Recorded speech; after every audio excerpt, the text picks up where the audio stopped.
سڑک کے کنارے کھمبے پر چپ کے کاغذ پر لکھا ہوا تھا، میرے 50 روپے گم ہو گئے ہیں، جس کو ملے وہ میرے گھر واقع فلان گلی پہنچا دے۔ میں ایک بہت ہی غریب اور بوڑھی عورت ہوں، میرا کوئی کمانے والا نہیں، روٹی خریدنے کے لیے بھی محتاج رہتی ہوں۔ ایک آدمی نے یہ تحریر پڑھی تو وہ کاغذ پر لکھے ہوئے پتے پر پہنچانے چلا گیا۔ جیب سے 50 روپے نکال کر بڑھیا کو دیے تو وہ پیسے لیتے ہوئے رو پڑی۔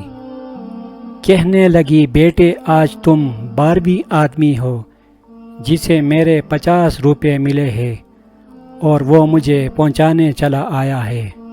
آدمی پیسے دے کر مسکراتے ہوئے جانے لگا تو بڑھیا نے اسے پیچھے سے آواز دیتے ہوئے کہا، بیٹے جاتے ہوئے وہ کاغذ جہاں لگا ہوا ہے اسے پھاڑتے جانا، کیونکہ نہ تو میں پڑھی لکھی ہوں اور نہ ہی میں نے وہ کاغذ ادھر چپکایا ہے۔